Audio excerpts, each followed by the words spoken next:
It is true that ancient civilizations always venerated the sun. The chief god in most pantheons is the sun god. However, Zeitgeist implies here that Jesus, the only begotten Son of God, is an outgrowth of God's Son, S-U-N. God's Son, S-O-N, and Son, S-U-N, are homophones. But this argument cannot be made in other languages, so the point is invalid.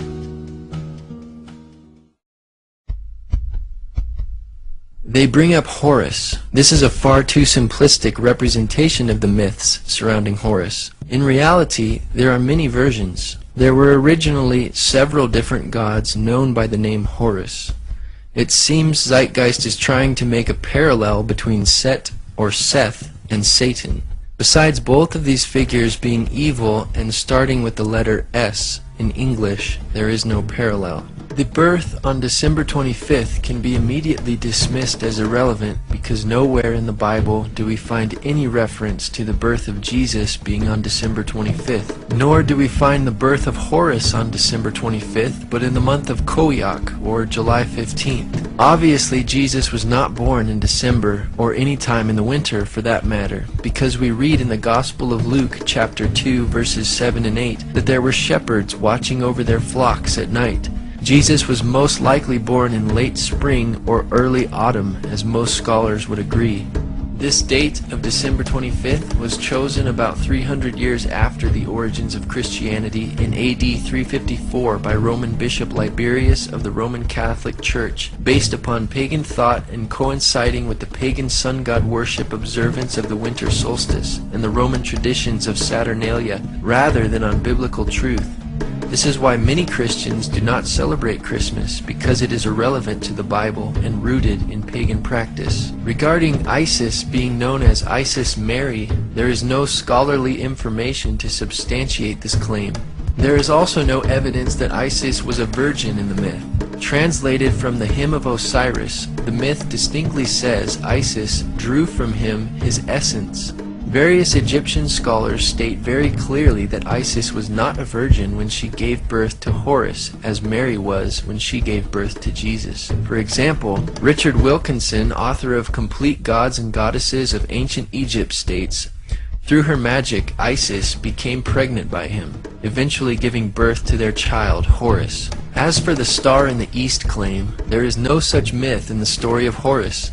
There is no evidence in Egyptian astrotheology that they assigned the alignment of Sirius, the star in the east, to signify the birth of Horus. Neither is there any mention of any kings of any number. Even if Zeitgeist was right about this claim, it is irrelevant, because the Bible does not number the men that came to Jesus' birth, nor were they kings, they were magi, or wise men. Horus becoming a teacher at age 12 is nowhere to be found in the accounts of Horus. There is a form known as Horus the Child, but he wasn't a prodigal teacher. He was kept hidden away in the papyrus marshes by his mother until he was ready to be ruler of Egypt. In addition, no bibliographic material suggests Horus had a ministry, much less at the age of 30, nor was he baptized by Anub. The character Anub, which is also known as Anubis or Anpu, means royal child and is usually depicted as a jackal-headed or wild dog-headed man. Anubis was the lord of embalming, and through this is connected with incense and perfumery, but not baptism. Neither are there any statements to the effect that Horus had 12 disciples. Mention of Horus's followers are in the translation of the Liturgy of Funeral Offerings, the 4th ceremony. Actually, Horus had 4 followers called Hiru Shemsu. There is another reference to a group of 16 followers of Horus known as Mesnui, or blacksmiths. While 16 minus 4 is 12, this cannot be the intention of Zeitgeist. The total number of followers here is 20, not 12. In regard to performing miracles, there was some magic associated with Horus, but this is with Horus the child, not with Horus the elder or his adult forms. Horus on the crocodiles was a common manifestation of the importance of Horus in healing ritual. The power of this healing seems to come from his mother, Isis, who is indeed the goddess of immense magical power. It is not unusual, though, to find reference to miracles in reading any ancient or modern-day literature. Nevertheless, we do not find one miracle that Jesus did in the Horus story. Horus did not walk on water, as the narrator claimed, but was thrown into the water. There is also no evidence for these names of Horus in the mythical accounts. He was known as other titles, however. Horus the child was known by magical titles such as Horus on the crocodiles. Horus, as son of Isis and Osiris, was known as pillar of his mother, savior of his father, and Horus as a sun god was also known as lord of the sky, god of the east, Horus of the horizon, and later associated with Ra. In the 4th dynasty, the king, the living god, may have been one of the greatest gods as well. But by the 5th dynasty, the supremacy of the cult of Ra, the sun god, was accepted even by the kings. The Horus king was now also son of Ra, not the son of God. None of the titles for Horus listed in Zeitgeist are recognized by any Egyptologist. Horus was not crucified, buried for 3 days, or resurrected for that matter. In some versions, Horus had one or both of his eyes injured, but he was not killed, and it was his father Osiris who was killed, dismembered, reconstituted, and revived by Isis, his magical mother. Furthermore, death by crucifixion was not invented until long after the origins of the myths of Horus. From the earliest times, the god was depicted as a bird or falcon whose eyes are the sun and the moon, and whose breath is the cooling north wind manifested in different birds and species. Does this look like Jesus? Again, there is no primary Egyptian records prior to the New Testament to support the resemblances of Jesus and Horus. Next is Attis. Concerning the virgin birth claim, the Olympian gods, or Zeus, cut off the male organ and cast it away. There grew up from it an almond tree, and when its fruit was ripe, Nana picked an almond and laid it in her bosom. The almond disappeared, and she became pregnant. Nana abandoned the baby Attis. This is hardly a parallel to the biblical claim, but a desperate exaggeration. Again, December 25th is irrelevant. After Attis was tended by a he-goat, Attis fell in love and was not crucified, but castrated himself under a pine tree, which in no sense can be seen as death by crucifixion on a tree or a cross. Then Cybele restored Attis to life. Many critics refer to this as the resurrection of Attis, though there is no mention of a tomb or a 3-day period. Additionally, apologetics author Charlie Campbell states, the alleged resurrection of Attis isn't even mentioned until after 150 AD, long after the time of Jesus. Furthermore, Dr. Walter Burkert, a Greek religion scholar and author, stated, there is no evidence for a resurrected Attis. Even Osiris remains with the dead. As the Princeton theologian J. Gresham Machen points out, the myth contains no account of a resurrection. All that Cybele, the great mother goddess, is able to obtain is that the body of Attis should be preserved, that his hair should continue to grow, and that his little finger should move. Dr. Ronald Nesch adds, it was only during the later Roman celebration, after AD 300, of the spring festival that anything remotely connected with a resurrection appears. Concerning Krishna, in Joseph Campbell's book Occidental Mythology, page 342, he stated, Krishna, whose terrible uncle Kansa was the tyrant king, the Savior's mother Devaki was of royal lineage, the tyrant's niece, and at the time when she was married, the wicked monarch heard a voice mysteriously, which let him know that her 8th child would be his slayer. He therefore confined both her and her husband in a closely guarded prison where he murdered their first 6 infants as they came. According to this story, the mother Devaki had 7 children before Krishna was born. This would not make Devaki a virgin. Distinguished professor of Hinduism in India, Vasudha Narayana, PhD, University of Bombay, said, I've never heard of Krishna being born of a virgin, either through Sanskrit or vernacular texts, or even folklore.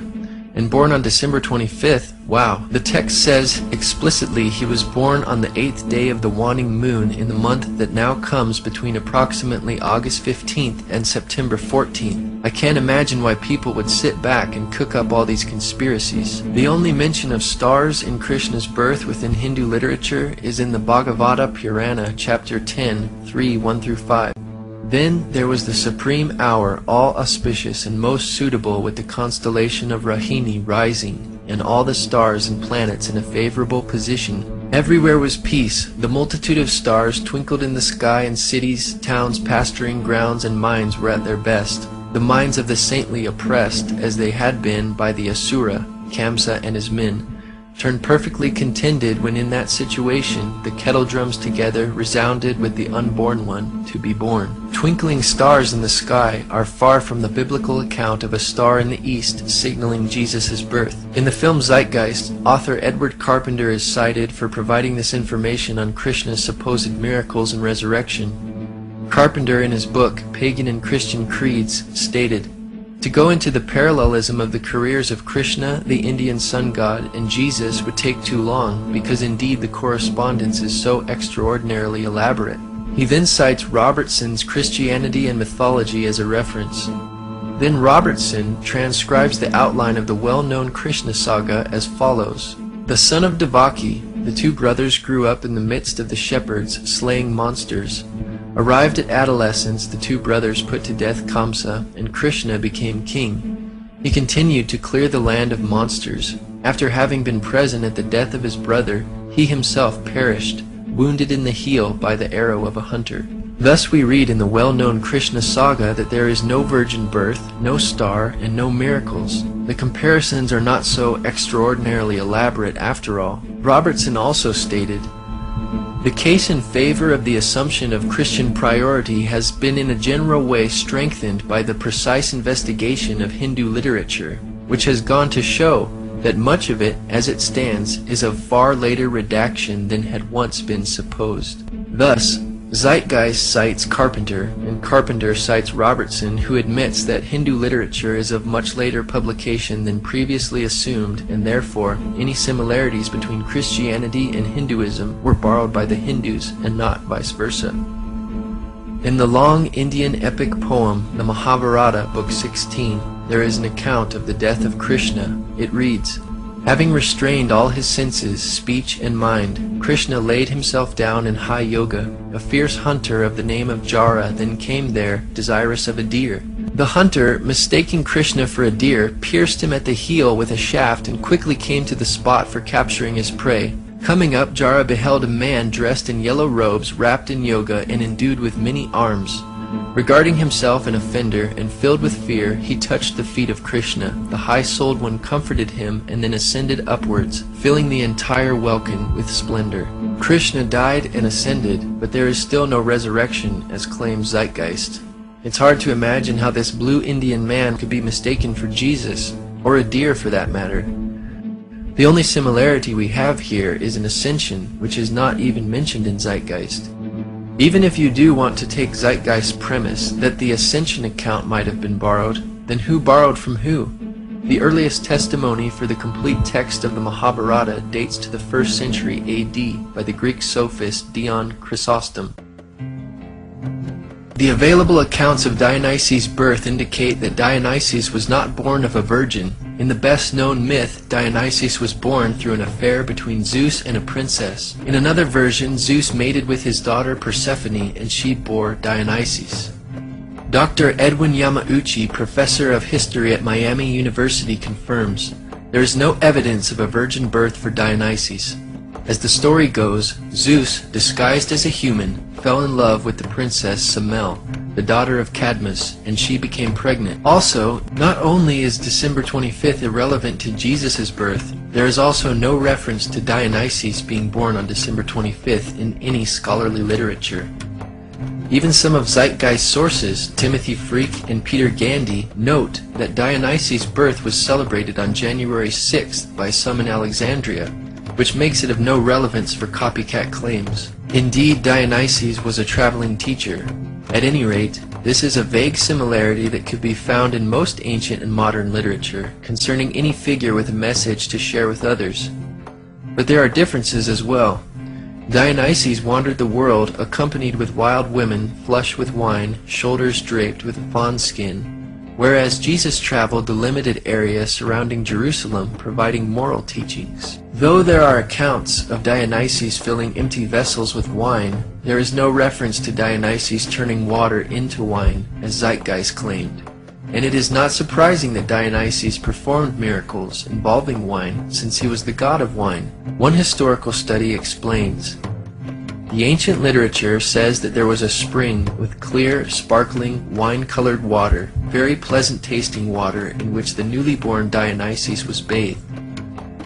Also, a spring in the temple flowed with wine. At Elis, the priests of Dionysus placed 3 large empty cauldrons in a sealed room to find them filled with wine when they returned the next day. However, from these references it is obvious that there are significant differences between the Dionysus legend and the story in John 2. The spring flowed with water, and the one at Andros flowed with wine, not wine that had once been water. And the empty cauldrons in the Elis temple were filled with wine rather than water subsequently changed into wine. Key elements in John's story. These differences have convinced most scholars that John or his tradition is not dependent on the Dionysus legend for this story. Research professor Dr. Donald A. Carson wrote, older attempts to interpret this sign as a Christianized version of the Dionysus myth or of related stories have largely been abandoned in the light of evidence that the alleged parallels are wholly inadequate. Zeitgeist's source for these titles of Dionysus, Acharya S., only says he was considered the only begotten son, Alpha and Omega, etc., not that he actually was known by these titles. She has absolutely no source for the title King of Kings, which is a generic term in the first place, and secondly does not even suit Dionysus, since Zeus was the head god according to mythology.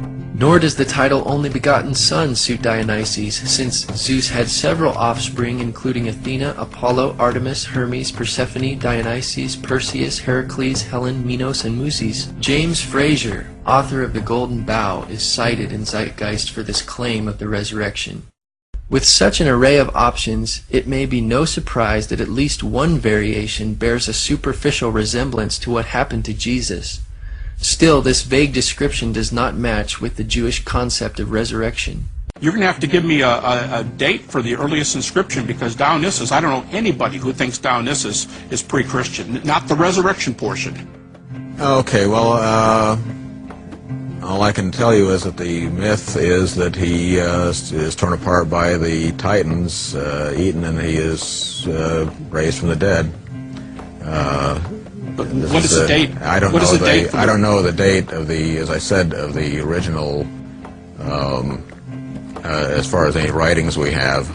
But I know that with the myths, the Greek myths, most of our Greek myths, we do have from later collections, except we know they were told earlier because we have the vase paintings depicting them going way back in time. But the question is there a resurrection? And since we don't have any resurrection predating the 2nd century, all the way to the 4th century are the earliest ones, 2nd to 4th, we can say, well, maybe there's a resurrection there, but there's no data.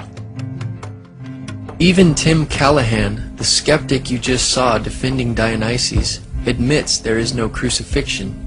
Even the skeptic Tim Callahan critiques the movie Zeitgeist, saying, perhaps the worst aspect of Part 1 of Peter Joseph's internet film Zeitgeist is that some of what it asserts is true. Unfortunately, this material is liberally and sloppily mixed with material that is only partially true, and much that is plainly and simply bogus. The evidence for Jesus as a real historical personage, though meager, is solid. Mithra is the only one of these pagan gods mentioned that could have conceivably come in contact with Christianity. As the late Dr. Ronald Nesch puts it, Mithra was supposedly born when he emerged from a rock. Unless this rock was a virgin, there is no virgin birth for Mithra. For the last time, December 25th is irrelevant to origins. The claim of Mithra having 12 disciples comes from Zeitgeist sources, Acharya S., Timothy Freak, and Peter Gandy, yet there is no documentation for this claim in their books. Acharya S., Timothy Freak, and Peter Gandy now acknowledge that they got this idea of 12 disciples from a scene where Mithra is framed by 2 vertical rows of 6 pictures of what seems to be human figures and Mithra in the middle. The reliefs come from the 2nd century AD. Even if these reliefs were dated prior to Christianity, the Iranian Mithras had a single companion, and the Roman Mithra had two helpers, which were tiny torch-bearing likenesses of Mithra himself. Mithra also had a number of animal companions, a snake, a dog, a lion, a scorpion, but not 12 of them. Mithra did perform a number of actions rather typical for any deity worldwide, true or false, and in both his Iranian and Roman incarnations. It must be remembered, however, that some general similarities would normally apply to any religious leader. However, these are not objects that require some theory of dependence. Besides, the mysteries were not practiced until the 1st century AD, and Mithraism reached the height of its popularity around the 3rd and 4th centuries, when it was particularly popular among the soldiers of the Roman Empire. But that rules out the possibility of influence on Christianity.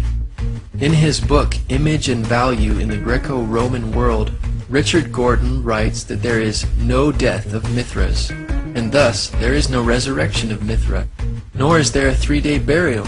Zeitgeist sources freaking Gandhi claim that the Mithraic initiates enacted a similar resurrection scene, but their only reference is post-Christian Tertullian's Prescription Against Heretics, chapter 40, which is also quoted in the Zeitgeist addendum.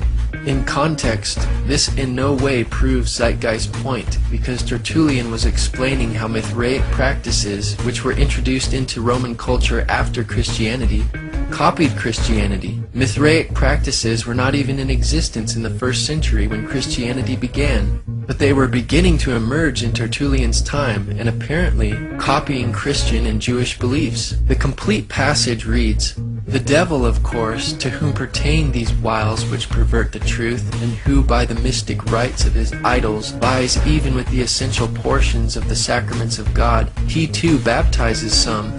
That is, his own believers and faithful followers he promises the putting away of sins by a layer of his own. And, if my memory still serves me, Mithra there, in the kingdom of Satan, sets his mark on the foreheads of his soldiers, celebrates also the oblation of bread, and introduces an image of a resurrection. Therefore, in the very source cited by Zeitgeist and freaking Gandhi, Mithra celebrates and introduces an image of a resurrection, which can hardly be seen as a resurrection of Mithra, or for Mithraic initiates. Additionally, Tertullian's writing is significantly after the New Testament times. Dr. Ronald Nesch affirms, "No claim can be made that Mithras was a dying and rising god. The tide of scholarly opinion has turned dramatically against attempts to make early Christianity dependent on the so-called dying and rising gods of Hellenistic paganism. Any unbiased examination of the evidence shows that such claims must be rejected.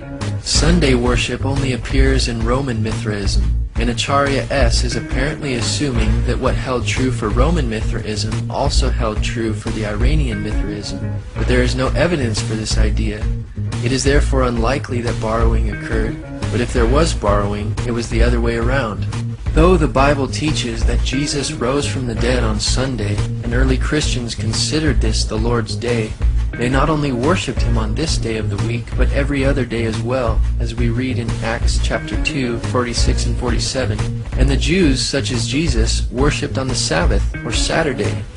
In the early 4th century, it was Constantine of the Roman Catholic Church who paganized the meaning of Sunday. His Sunday law of March 7th, AD 321 read, "On the venerable day of the sun, let the magistrates and people residing in the cities rest, and let all workshops be closed." Mithraism could not have influenced the Gospel writers because it was not even known to the Roman world at the time of early Christianity. The Encyclopedia Britannica states, "There is little notice of the Persian god Mithra in the Roman world until the beginning of the 2nd century, but from the year AD 136 onward, there are hundreds of dedicatory inscriptions to Mithra. Roman Mithraism was practically a new creation, wrought by a religious genius who may have lived as late as AD 100. We must assume that the pagan gods which Zeitgeist gives examples for are the ones for which they have the best documentation and evidence. As the viewer has seen, the examples given by Zeitgeist are not impressive. Taken together with all the debunked information, the parallels Zeitgeist presented in no way explains causation for Christianity. Before AD 100, all of the mystery religions were still mostly confined to localities. But after AD 100, they gradually began to attain popularity throughout the Roman Empire. Many writers used the late source material produced in this period after AD 150 to form reconstructions of what they think the cults must have been earlier to their spread in the Roman Empire.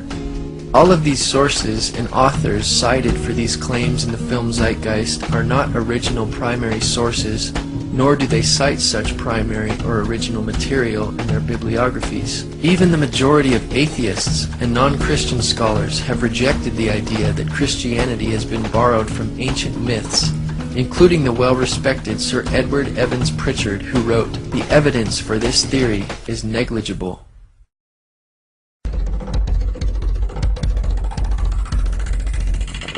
First of all, the birth sequence is completely astrological. The star in the east is Sirius, the brightest star in the night sky, which, on December 24th, aligns with the three brightest stars in Orion's belt. These three bright stars in Orion's belt are called today what they were called in ancient times, the Three Kings.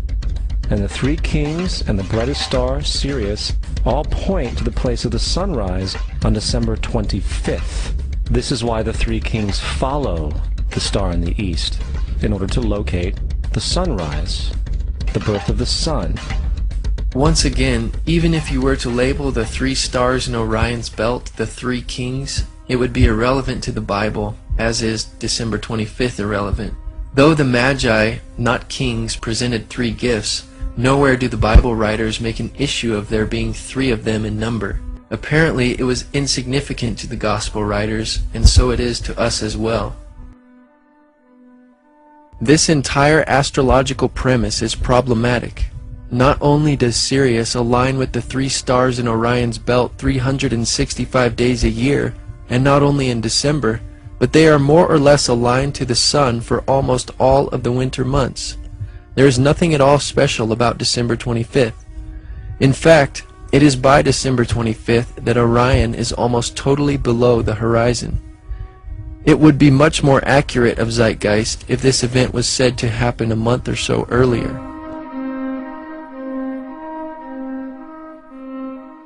The Virgin Mary is the constellation Virgo, also known as Virgo the Virgin. Virgo in Latin means virgin. Virgo is also referred to as the house of bread, and the representation of Virgo is a virgin holding a sheaf of wheat. This house of bread and its symbol of wheat represents August and September, the time of harvest. In turn, Bethlehem in fact literally translates to house of bread. Bethlehem is thus a reference to the constellation Virgo, a place in the sky, not on earth. Bethlehem indeed means house of bread. Nevertheless, there is no basis for concluding that Bethlehem was a fictitious place which was fabricated based upon the constellation Virgo in the sky. The existence of Bethlehem is attested by biblical and extra-biblical sources. First, Old Testament authors prior to the 1st century mention Bethlehem. Also, the Jewish historian Josephus mentions Bethlehem as the location where King David was anointed to be future king of Israel. J.B. Hennessy reports of the archaeological evidence demonstrating that Bethlehem was inhabited during the Iron Age and the 1st century. He recorded, "Perhaps most important has been the isolation in 1969 of the Iron Age tell. The limits of the Iron Age occupation, while not entirely clear, appear to be on the flat surface of the slopes immediately beneath the basilica and to the east. The work was carried out by Israel Archaeological Society. Bethlehem appears to have been a major area of occupation from the Paleolithic period." Former astrologer and author of Spellbound, The Paranormal Seduction of Today's Kids, Marcia Montenegro wrote, "You can't just make a story out of names like Virgo, Leo, Taurus, etc. And why doesn't the story begin with Aries? If it did, then Leo comes before Virgo, yet Leo is supposedly Jesus, the Lion of Judah. It seems it would come after Virgo, not before, in a story." There's another very interesting phenomenon that occurs around December 25th, or the winter solstice. From the summer solstice to the winter solstice, the days become shorter and colder. And from the perspective of the northern hemisphere, the sun appears to move south and get smaller and more scarce. The shortening of the days and the expiration of the crops when approaching the winter solstice symbolized the process of death to the ancients. It was the death of the sun. And by December 22nd, the sun's demise was fully realized. For the sun, having moved south continually for 6 months, makes it to its lowest point in the sky. Here a curious thing occurs. The sun stops moving south, at least perceivably, for 3 days. And during this 3-day pause, the sun resides in the vicinity of the Southern Cross, or Crux, constellation. And after this time, on December 25th, the sun moves 1 degree, this time north, foreshadowing longer days, warmth, and spring. Anybody with a simple astrology program can confirm for themselves that during the lifetime of Jesus, or in any other time for that matter, that when the sun rises, it is nowhere near the Southern Cross. The idea that the sun rises in the Southern Cross constellation is ridiculous. Dr. Noah Swerdlow is professor of astronomy and astrophysics at the University of Chicago. He also specialized in the study of the practice of astronomy in antiquity through the 17th century. He states, that crux, the Southern Cross, was not recognized as a separate constellation in antiquity because, as seen from the Mediterranean, it is low on the southern horizon and is surrounded on 3 sides by the stars of Centaurus, which is a large prominent constellation, and the 4 bright stars of crux are included as stars of Centaurus in Ptolemy's star catalog. It is only when you go farther to the south, so that the crux is higher in the southern sky, that it becomes prominent as a group of stars by itself, so its recognition had to wait until the southern voyages of the 16th century. Thus, the Southern Cross was not even discovered or recognized until the 16th century, long after the 1st century writers of the New Testament. And thus it was said, the sun died on the cross, was dead for 3 days, only to be resurrected or born again. Christians have never said anything like this, that the Son, S-U-N, died on the cross. Maybe Peter Joseph wants us to think ancient religions said this, but they did not either, and there is likewise no reference or source for such a saying. Now, probably the most obvious of all the astrological symbolism around Jesus regards the 12 disciples. They are simply the 12 constellations of the zodiac, which Jesus, being the sun, travels about with. The source for this claim is author and skeptic Acharya S., who alleges the sun's followers or disciples are the 12 signs of the zodiac through which the sun must pass.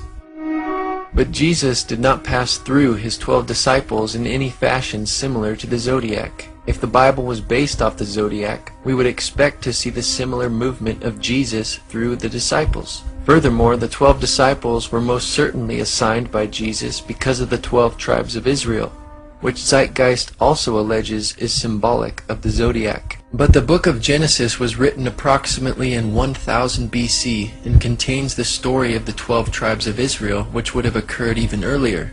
The division into the 12 zodiacal signs did not occur until the Babylonians made the divisions in the 5th century BC. Therefore, reading astrology into the 12 tribes upon which the apostles of Jesus were based is impossible, because the 12 tribes existed long before the division of the 12 signs of the zodiac.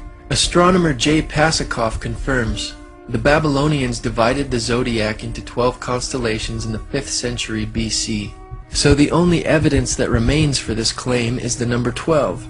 If we want to accept their allegations on this, however, we also need to accept that Dunkin' Donuts is owned by an astrologer, since you get a discount when you buy a dozen donuts. Grocery stores are also owned by astrologers, since they sell you eggs by the dozen. Even our legal system must be influenced by astrology, since there are 12 jurors. Unlike fictitious myths and legends associated with astrology, we have much historical evidence that the 12 apostles were indeed real historical people. For example, in 95 AD, Clement wrote, Peter, through unrighteous envy, endured not 1 or 2, but numerous labors, when he had at length suffered martyrdom, departed to the place of glory due to him. In fact, the number 12 is replete throughout the Bible.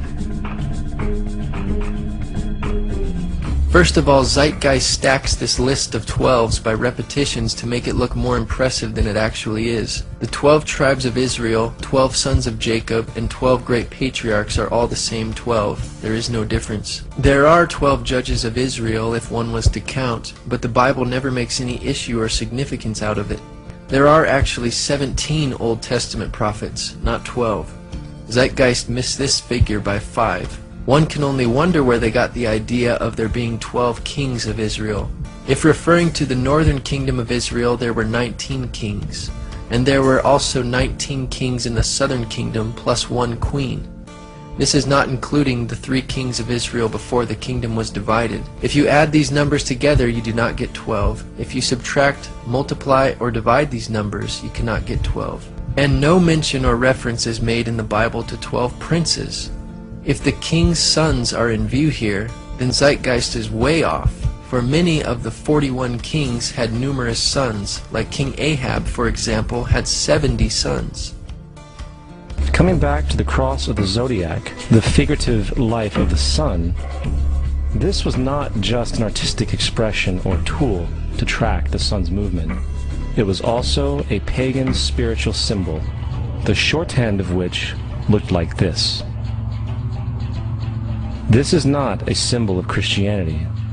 It is a pagan adaptation of the cross of the zodiac. What Zeitgeist refers to as the cross of the zodiac is actually the wheel of the zodiac, which has no relationship to a Roman crucifixion, the way in which Jesus was killed. To extrapolate 2 perpendicular lines from the zodiac wheel and conclude that Romans used this as their motivation to crucify criminals is preposterous. It was not until Christianity became paganized by Roman Catholicism that the cross image came to be thought of as a Christian symbol. Crosses in churches were introduced in AD 431, and the uses of crosses in steeples came about in AD 586. Now, the Bible reflects, broadly speaking, a symbolic movement through 3 ages while foreshadowing a 4th. The first age, they say, is Taurus the bull. In Exodus chapter 32, we read that Aaron and the Israelites made an idol of a golden calf and worshipped it, after which Moses shattered the 2 tablets of the 10 Commandments after seeing the Israelites' idolatry. The Christ conspirators will suggest that the golden calf is the age of Taurus the bull. Where is the documentation for this supposed reality besides page 146 of Acharya S.'s book? The New Testament, written long after the age of Taurus the bull in Jesus' generation, also mentions calves, but this is not convenient for their argument. Second, they say Moses represents the preceding age of Aries the ram.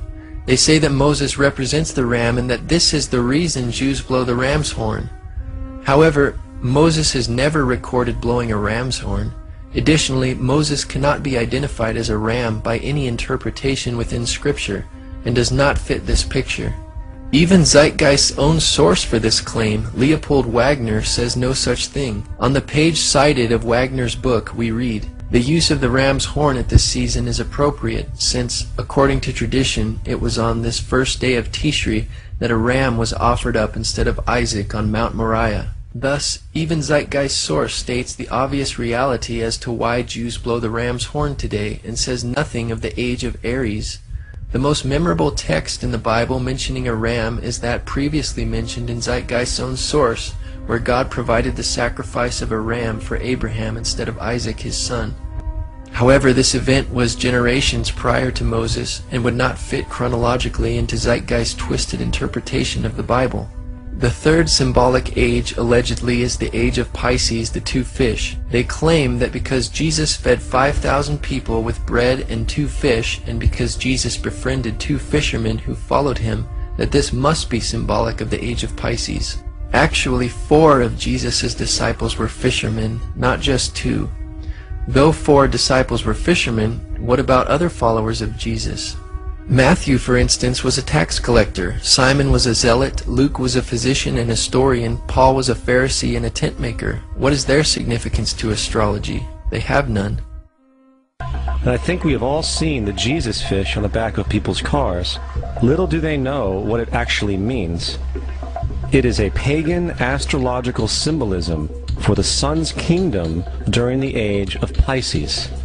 Actually, the fish symbol was an identifying symbol for Christ which early persecuted Christians used, and it has nothing to do with the age of Pisces. The Greek word ichthus for fish is an acrostic based on the initials of Jesus Christ, Son of God, Savior. Indeed, Jesus fed 5,000 people with 2 fish and 5 loaves of bread. But he later fed 4,000 people with a few fish, or more fish than 2 fish, and 7 loaves of bread. Obviously, Zeitgeist does not quote this event because it does not fit their paradigm. According to Zeitgeist hermeneutic, it could just as easily be called the age of bread, but there is no such thing. Jesus also healed people, gave sight to the blind, raised the dead, walked on water, and cast out demons of people, but there is no astrological ages accompanying these miracles. Besides, fish and fishermen are also mentioned in the Old Testament, which predated Jesus and was prior to the age of Pisces. New Testament stories also refer to a rooster, doves, donkeys, birds, camels, sheep, and goats, yet none of these animals would normally fall under the age of Pisces, like fish.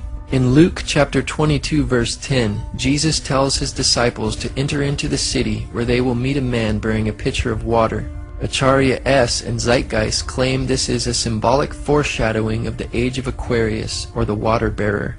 How the text conveys foreshadowing one cannot say, except for Acharya S.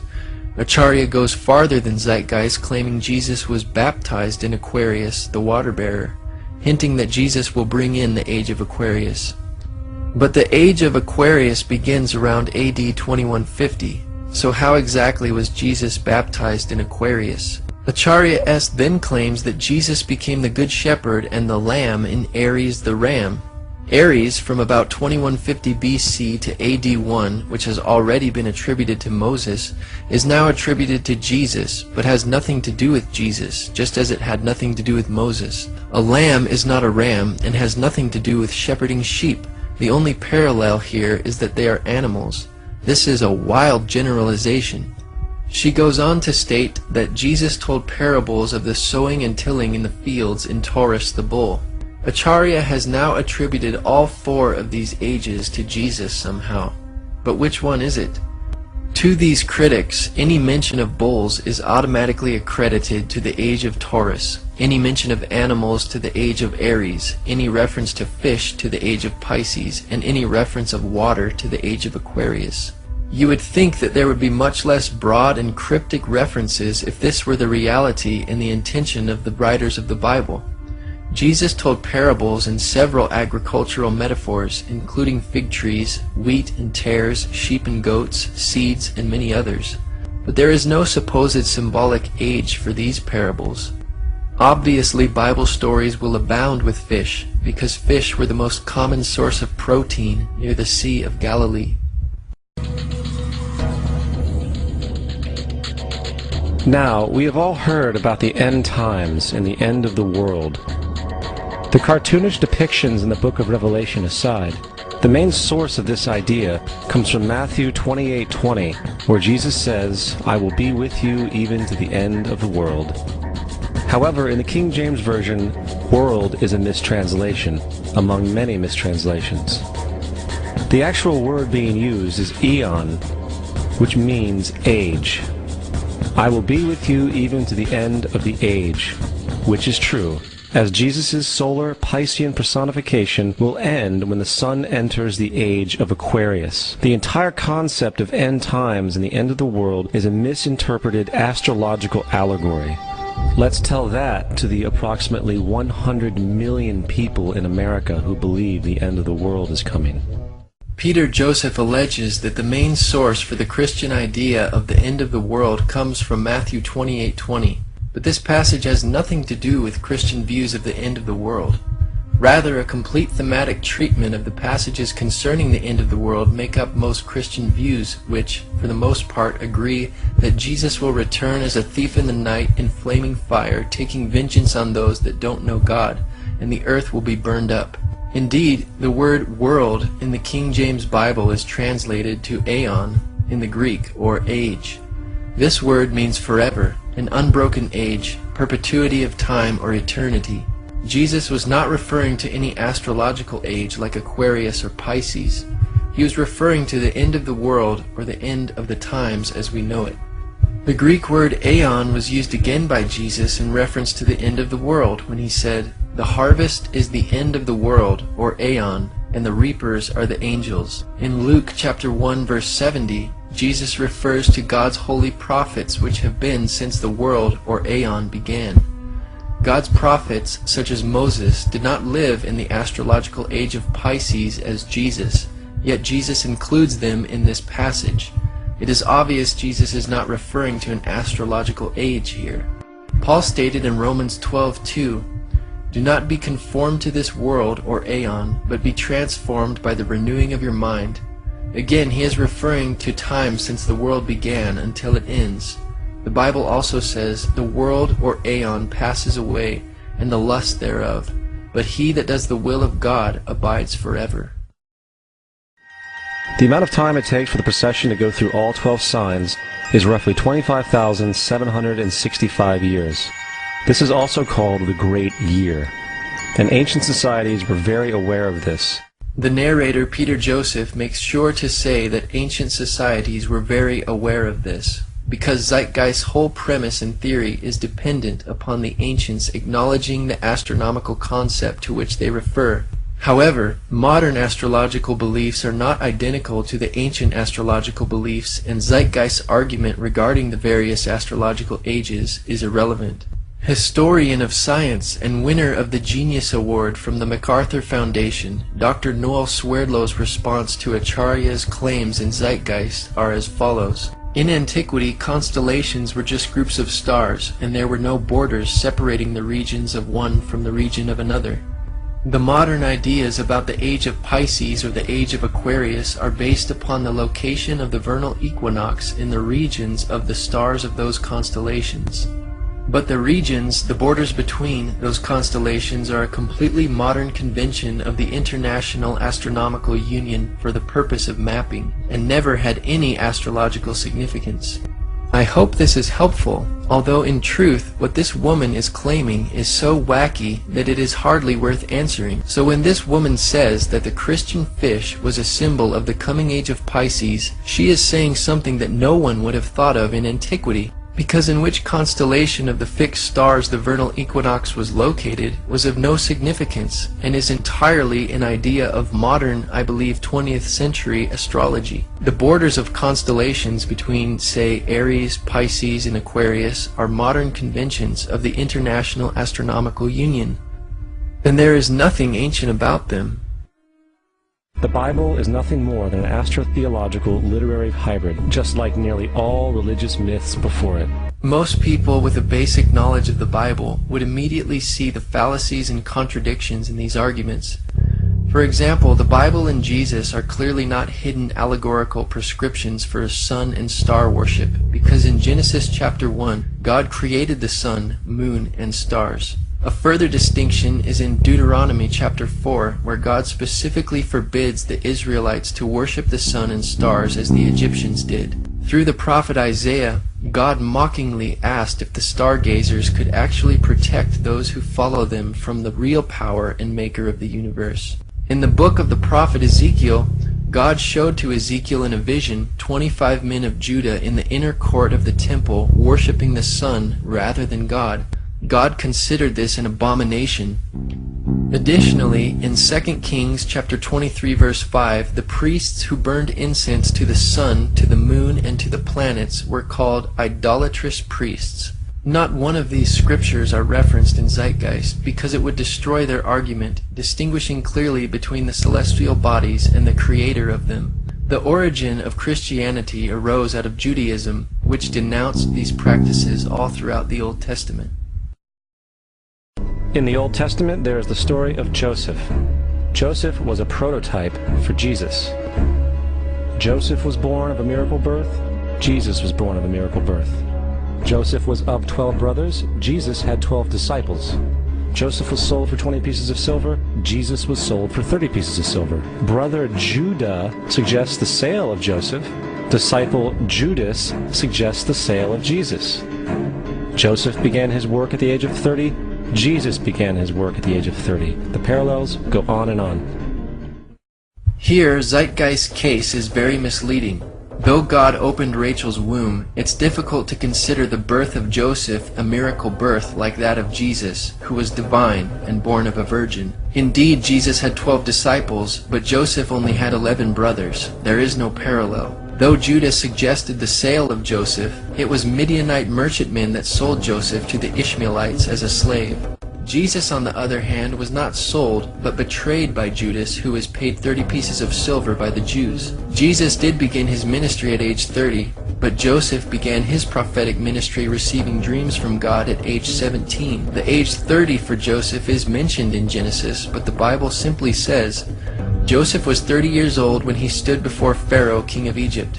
And Joseph went out from the presence of Pharaoh and went throughout all the land of Egypt.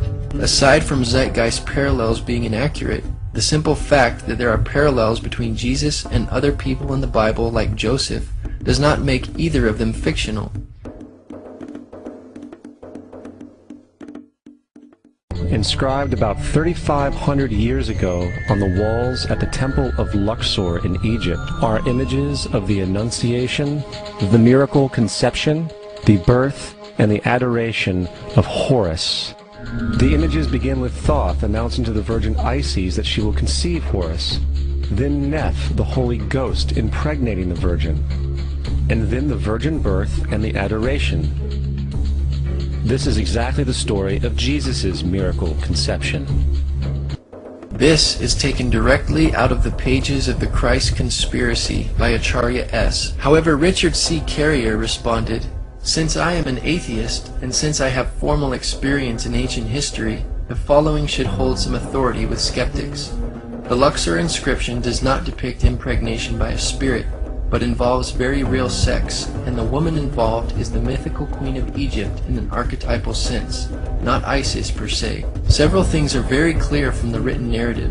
The adoration scene only involves important state officials, not kings or magi. Understanding their background and cultural and historical context is helpful and necessary, but it doesn't lead to any plagiaristic scandal of the sort Acharya S. wants there to be." In regard to the inscription and Zeitgeist interpretation, researcher Keith Thompson contacted John Baines, professor of Egyptology at Oxford University, who stated, "The reliefs you mentioned show the conception and birth of the future king after the creator god. Amun-Ra has taken on the form of the existing king to impregnate the queen. There are links, but they are very far apart. Your source is a very long way off that, and several of the statements it makes are wrong." Dr. Janet Johnson, professor of Egyptology at the University of Chicago, stated, "The scene showing the god Amun visiting the queen mother to impregnate her with the future ruler, in this case Queen Hatshepsut, a Christian interpretation just doesn't work." When contacted about the film Zeitgeist, Victor Blunden of Universities of Manchester and Liverpool and of Ancient Egypt magazine said, "I have heard mention of this film before, and though I haven't seen it myself, I understand that it contains many misinterpretations and distortions of the actual Egyptian textual and relief material to get its message across. Egyptian kings were believed to be semi-divine beings, the son of an Egyptian god by a human mother. Thus the relief refers to the king Amenophis III and not to Horus, though kings could sometimes be said to be the incarnation of the gods, due to another Egyptian myth. This is where the confusion may have come in. The reliefs actually refer to the conception of the king, showing he was born of a human mother, the queen of Egypt, by the god Amun. It was not seen as an immaculate conception, as the queen was impregnated by the god Amun. This is not the Virgin Isis, but the Queen of Egypt depicted, and by this time she was not a virgin as she had sex. The second scene clearly shows a pregnant Queen Matumwia standing between the two Egyptian gods. The scene generally show the baby infant being presented to the other Egyptian gods and finally being presented to the god Amun, who acknowledges that the child is his true son. Thus the interpretation of this scene by the film Zeitgeist appears totally wrong, as it imposes Christian values interpretations on a typical scene showing the divine conception of an Egyptian king. The god Horus is not mentioned here. Isis is not depicted as far as I can see. There are no three kings or magi bearing gifts. which is total fabrication and quite out of context in the Egyptian myth. Scholars disagree with Zeitgeist, which in this case quotes Gerald Massey as their source, a self-taught Egyptologist and practicing Druid. Zeitgeist flashes a long list of quote-unquote staggering claims faster than the viewer can even read them all. If the movie is slowed down, however, we notice that many of these claims were mentioned earlier and thoroughly refuted in the Horus section. Not only are most of these similarities wild conjectures, many of them are not even in the Bible. Actually, the list appears exactly as seen in Zeitgeist with no sources whatsoever in the appendix of Gerald Massey's book, Ancient Egypt, The Light of the World. For example, they say, the two mothers of child Horus, who were sisters, equals the two mothers of child Jesus, who were sisters.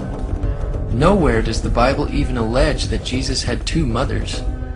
Zeitgeist and Massey claim that Joseph, Mary, and Jesus are said to be the Christian Holy Trinity, but the Bible very clearly speaks of the Father, Son, and Holy Spirit as the Holy Trinity. There is also references completely foreign to the Bible, such as a scribe named Hermas, Jesus as the bearded Sophia, Charis, the female Christ, and Jesus speaking brutally to his mother. They say there are 7 gifts of the Holy Spirit. Actually, there are more than 7 in the Bible.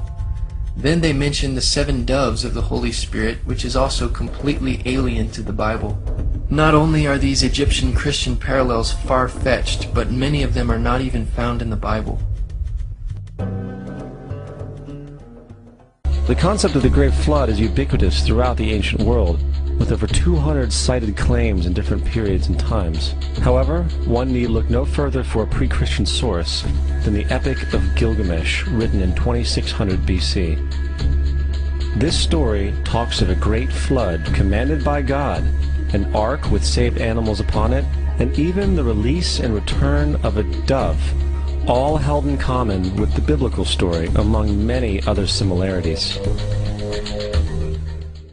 The many similarities between the flood account in the Epic of Gilgamesh and the biblical account in Genesis point to a common source, but there are also significant differences. While Moses lived long after the flood and wrote Genesis around 1450 to 1410 BC, he was acting as the editor of much older sources. Unlike the Epic of Gilgamesh, God gave Noah specific instructions mentioning real historical landmarks in Genesis 10:19. Many cultures throughout history have repeated the concept of a great flood.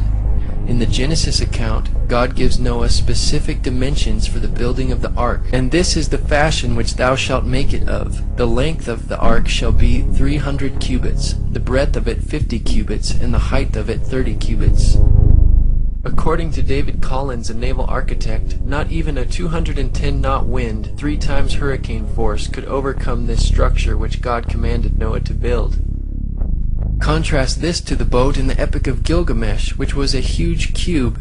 The Epic of Gilgamesh reads, 10 dozen cubits the height of each of her walls, 10 dozen cubits each edge of the square deck. I laid out the shape of her sides and joined her together. I provided her with 6 decks, dividing her thus into 7 parts. It's difficult to imagine of a more ridiculous design for a ship. When examined with greater scrutiny, the worldwide flood legends, such as the Epic of Gilgamesh, do not compare to the historical Genesis account. Far from disproving the biblical account of the flood, the parallels between the Epic of Gilgamesh and the flood account in Genesis, along with many other parallels in history, lend credibility to the fact that a massive flood occurred just as the Bible describes, and other cultures have preserved the fact that there was indeed a great flood, as the Bible says. And then there is the plagiarized story of Moses. Upon Moses' birth, it is said that he was placed in a reed basket and set adrift in a river in order to avoid infanticide. He was later rescued by a daughter of royalty and raised by her as a prince. This baby in a basket story was lifted directly from the myth of Sargon of Akkad of around 2250 BC. Sargon was born, placed in a reed basket in order to avoid infanticide, and set adrift in a river. He was in turn rescued and raised by Aki, a royal midwife. First of all, the time of Moses and his 5 books, including the book of Exodus, have been dated around 1400 BC, while the initial date range of the Sargon legend is anywhere between 2039 and 627 BC, not 2250 BC as Zeitgeist claims. Brian Lewis's The Sargon Legend, published from the American Schools of Oriental Research, said that the Sargon story lacks any obvious grammatical, lexicographical, or philological feature that would allow a precise dating. Lewis offers the suggestion that the story was written in the reign of Sargon II, a much later king who was possibly a usurper, to legitimate his own rule. In favor of a late date of the Sargon story are Neo-Assyrian orthographic forms, idiomatic expressions attested only in a later period, and the mention of cutting roads with bronze or copper picks. In any event, there is no satisfactory reason to propose borrowing or fictionalization in either direction. Moses is known as the lawgiver, the giver of the 10 Commandments, the Mosaic Law. However, the idea of a law being passed from God to a prophet up on a mountain is also a very old motif. Moses is just another lawgiver in a long line of lawgivers in mythological history. In India, Manu was the great lawgiver. In Crete, Minos ascended Mount Dicta, where Zeus gave him the sacred laws, while in Egypt there was Meses, who carried stone tablets and upon them the laws of God were written. Acharya S. is our source that notes the similarities between Moses, Manu, Minos, and Meses. As usual, these claims cannot be supported by credible or primary sources. Acharya's source is Deceptions and Myths of the Bible by Lloyd Graham, published in 1991. This book is also a terrible reference which has no original source material. Even skeptic author Michael Lido, who originally used Graham's book, agrees. Graham's Deceptions and Myths of the Bible, I will concede, is a terrible source. Once I discovered how bad the source was, I had to edit the book prior to publishing. Regarding the Meses and Moses connection, the skeptic author Michael Lido says, I will not argue the Meses story. I do not like it myself. And as far as the 10 Commandments, they are taken outright from spell 125 in the Egyptian Book of the Dead. Spell 125, the earliest collection, dates from 1580 to 1350 BC. It is therefore reasonable to suggest that the 10 Commandments predate spell 125, given that the Pentateuch has been dated to belong to approximately 1400 BC. However, plagiarism cannot be proven in either direction. Perhaps it would be more relevant to note the major differences between the two. The 10 Commandments represent a concise, positive instruction from God to man, and the life he should lead. Spell 125 represents a countless disarray of negative protests by the already dead. Throughout history, ancient civilizations have defined right and wrong, good and evil. Nevertheless, all modern and ancient societies have maintained some standard of law or code of which there is much overlap and similarities between variations throughout history. As the Apostle Paul wrote, For when the Gentiles, which do not have the law, do by nature the things contained in the law, these, not having the law, are a law to themselves, which show the work of the law written in their hearts, their conscience also bearing witness, and their thoughts the meanwhile accusing or else excusing one another. Justin Martyr, one of the first Christian historians and defenders, as far as he was concerned, the devil did it. The devil had the foresight to come before Christ and create his characteristics in the pagan world. Justin Martyr, the early Christian defender, was raised in a pagan home and was familiar with Greek philosophy. All these passages suggest that Justin Martyr is simply attempting to convince skeptical pagan audiences by parallels that would be familiar and communicable to them. He was also attempting to convince the Roman emperor that Christian teachings and claims were not that different from other religions that enjoyed Rome's protection, while Christians were being persecuted and killed for their beliefs. J. Gresham Machen, a New Testament professor at Princeton Theological Seminary, stated, When Justin Martyr refers to the birth of Perseus as a birth from or through a virgin, he is going beyond what the pagan sources contained. There seems to be no clear evidence that pagan sources used the word virgin as referring to mothers of heroes, mythical or historical. who are represented as being begotten by the gods. Zeitgeist claims that the devil had the foresight to come before Christ and create these characteristics in the pagan world is yet another obvious misinterpretation of the text. Justin Martyr wrote, "From what has been already said, you can understand how the devils, in imitation of what was said by Moses, asserted that Proserpine was the daughter of Jupiter, and instigated the people to set up an image of her under the name of Korah. For as we wrote above, Moses said, 'In the beginning God made the heaven and the earth was without form and unfurnished, and the Spirit of God moved upon the face of the waters.' In imitation, therefore, of what is here said of the Spirit of God moving on the waters, they said that Proserpine, or Coral, was the daughter of Jupiter, and in like manner also they craftily feigned that Minerva was the daughter of Jupiter, not by sexual union, but, knowing that God conceived and made the world by the Word, they say that Minerva is the first conception, which we consider to be very absurd, bringing forward the form of the conception in a female shape. Hence, Justin did not argue that demons or the devil copied Christian beliefs beforehand, as Zeitgeist claims. Rather, they copied the older Jewish beliefs and prophecies about Jesus found in the Old Testament. In another place, Justin says, "And these things were said both among the Greeks and among all nations, where they, the demons, heard the prophets foretelling that Christ would specially be believed in, but that in hearing what was said by the prophets, they did not accurately understand it, but imitated what was said of our Christ. Like men who are in error, we will make plain." If Zeitgeist wants to cite Justin Martyr as an historical reference, it cannot be denied that Justin knew these parallels were hardly parallels at all, because he affirms that the greatest distinction of Jesus, his crucifixion, was not copied by the pagan myths, as Zeitgeist alleges. He said, "But in no instance, not even in any of those called sons of Jupiter, Zeus, did they imitate the being crucified. For it was not understood by them, all the things said of it having been put symbolically." Justin also notes that no proof is offered for the Greek gods, because they were mythical, but Jesus was a historical person. He says, "But those who hand down the myths which the poets have made, adduce no proof to the youths who learn them, and we proceed to demonstrate that they have been uttered by the influence of the wicked demons, to deceive and lead astray the human race."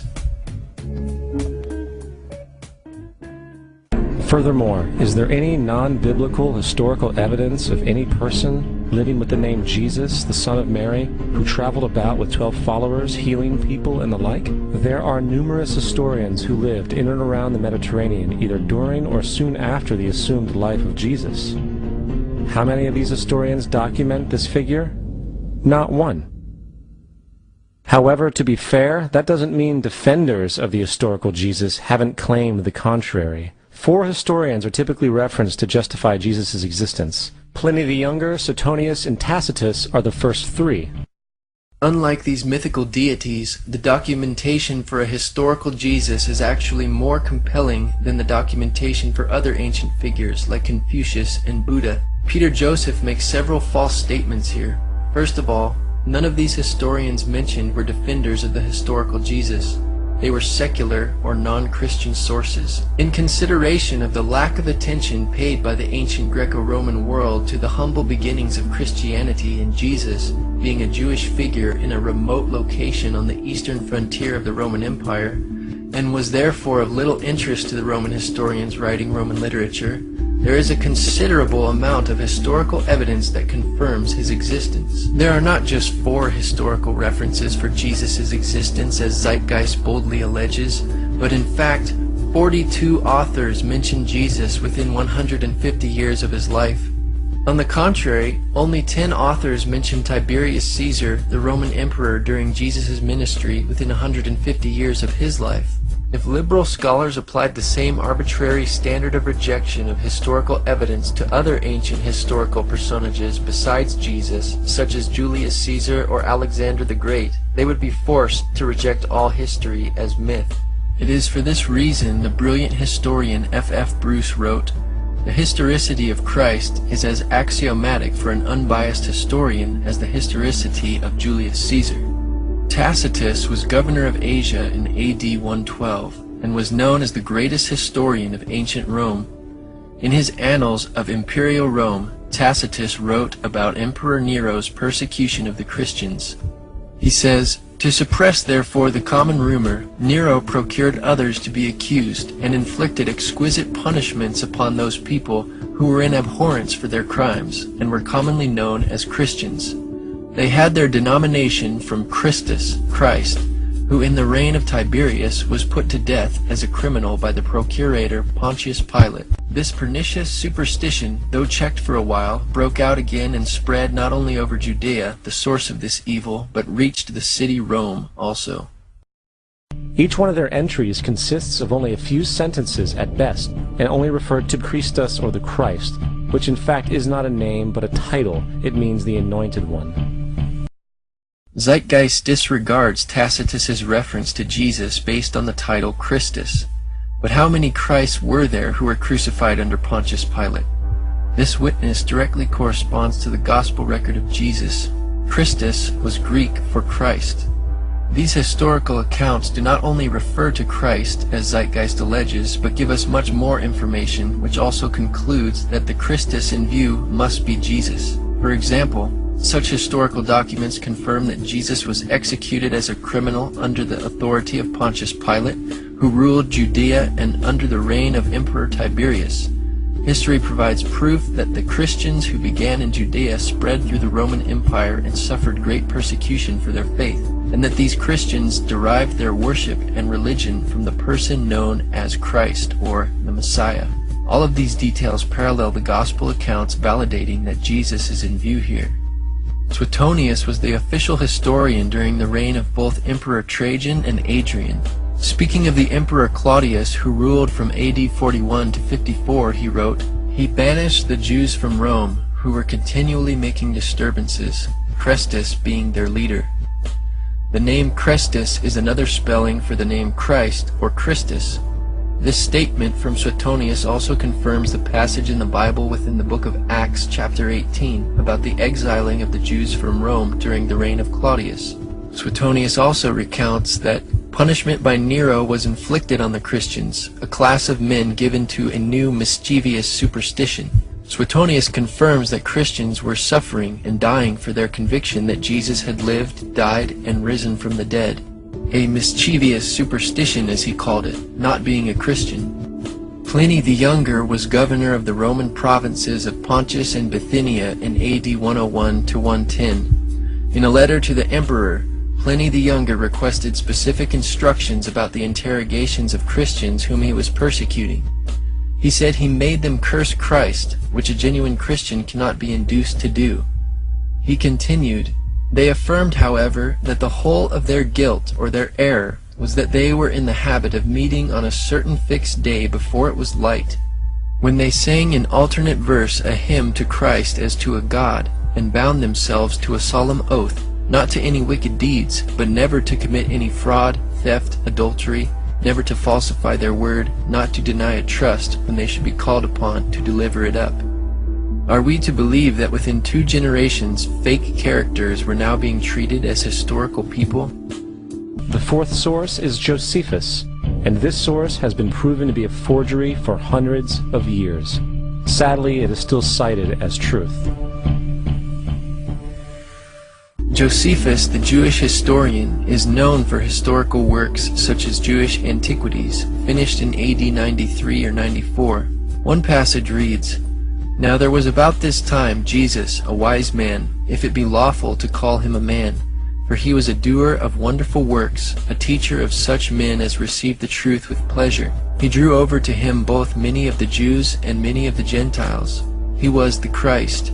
And when Pilate, at the suggestion of the principal men among us, had condemned him to the cross, those that loved him at the first did not forsake him, for he appeared to them alive again the 3rd day, as the divine prophets had foretold these and 10,000 other wonderful things concerning him. And the tribe of Christians so named from him are not extinct at this day." This is the passage that has raised heated debate among scholars because Josephus, a non-Christian Jew, makes statements about Jesus that an Orthodox Jew would not normally affirm. While some Christian additions may have been obviously foreign to the text, it still contains a great deal of historical truth that Josephus could have easily documented. In fact, the vast majority of scholars do not dismiss the account as a forgery, as Zeitgeist alleges, but believe that Josephus did mention Jesus in this passage, but later insertions were made by a Christian scribe, hence the statements about Jesus that a non-Christian like Josephus wouldn't have made. But the style of Josephus is authentic. The term wise man, for example, is typical for Josephus's writings. Zeitgeist's accusation that this text is a forgery is an exaggeration. Moreover, there is another reference to Jesus in Josephus's work that is not disputed by scholars, proving that Jesus was an historical figure. He says, "But the younger Ananus, who, as we said, received the high priesthood, was of bold disposition and exceptionally daring. He followed the party of the Sadducees, who are severe in judgment above all the Jews, as we have already shown. As therefore Ananus was of such a disposition, he thought he had now a good opportunity, as Festus was now dead, and Albinus was still on the road. So he assembled a council of judges, and brought before it the brother of Jesus, the so-called Christ, whose name was James, together with some others, and having accused them as lawbreakers, he delivered them over to be stoned." So this great first-century non-biblical historian Josephus, writing just a little more than 50 years after Jesus' life and crucifixion, attests that Jesus had a brother named James, and was a real historical figure. You would think that a guy who rose from the dead and ascended into heaven for all eyes to see, and performed the wealth of miracles acclaimed to him, would have made it into the historical record.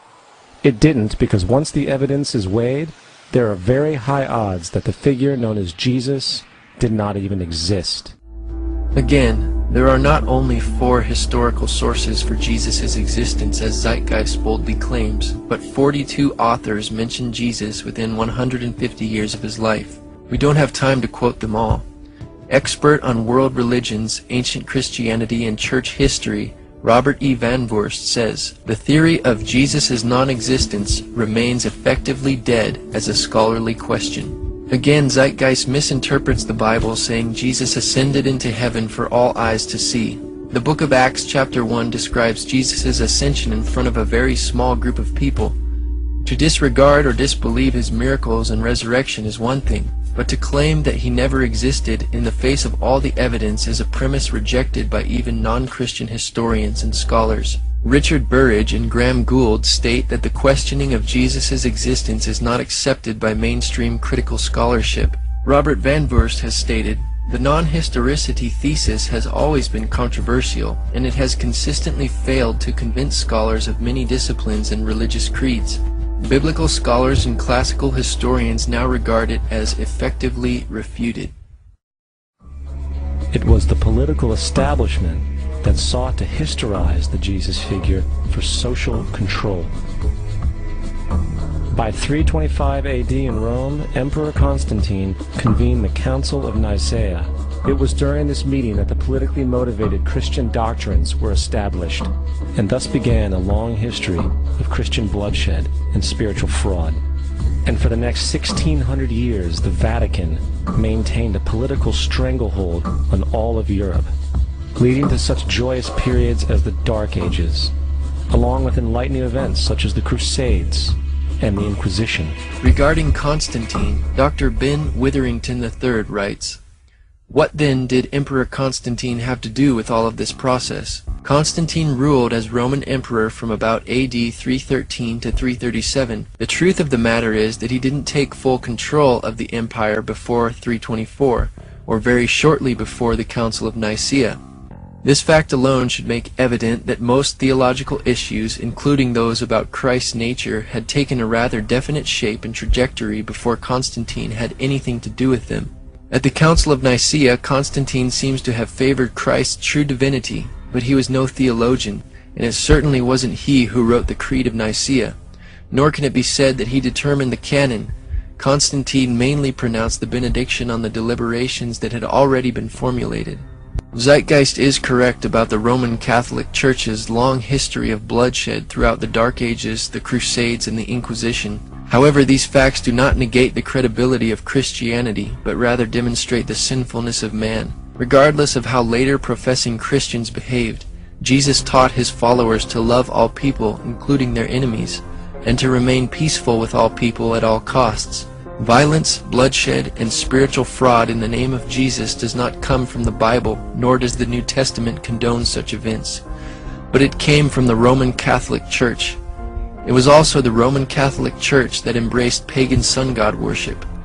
Anybody who reads the New Testament for themselves will see that violent Christians live contrary to what the Bible teaches, and are therefore not followers of Jesus at all. As presented earlier, there are numerous non-biblical historians who speak of Jesus. Thus it was not the political establishment that sought to historize Jesus.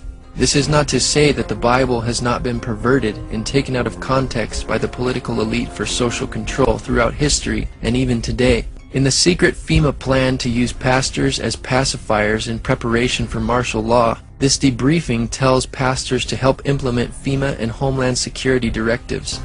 FEMA directors told pastors to preach specific passages to their congregations like Romans 13, the Bible passage often taken out of context by dictators like Hitler to hoodwink Christians into supporting him. While the Bible teaches in Romans 13 and 1 Peter 2 that God has given law enforcement officials of worldly governments the right to enforce penalties of crimes and to go to war against other nations, this is not a Christian duty. The Bible does not teach Christians blind submission to authority, but in many cases to resist the ordained powers in order to obey what God has commanded. If the state's orders are in conflict to Jesus' teachings, including murder, war, idolatry, etc., then resistance to those powers is obedience to God. Zeitgeist's argument is invalid because there are several examples of civil disobedience in the Bible. For example, Daniel chapter 3 documents a few of the Hebrews' unwillingness to compromise the commandments of God in submission to the Babylonian Empire. Exodus chapter 1 speaks of the Hebrew midwives who refused to obey the Egyptian Empire's commands to kill male babies. And Joshua chapter 2 documents the harlot Rahab who housed the Hebrew spies and hid them from the authorities. The book of Acts is full of examples of how the apostles of the early Christian church disobeyed the Jewish authorities in order to preach the gospel. Peter taught to obey God rather than men. Though the Christ myth theory, also known as the Jesus myth, is not original, it is very recent, historically speaking. The antecedents of the theory can be traced directly back to French Enlightenment thinkers Constantin François Volney and Charles François Dupuy in the 1790s. Proponents and authors cited in the Zeitgeist transcript have recently repopularized the theory. The questioning of Jesus' existence is not accepted by mainstream scholarship as stated by Richard Burridge and Graham Gould in their book Jesus Now and Then, page 34.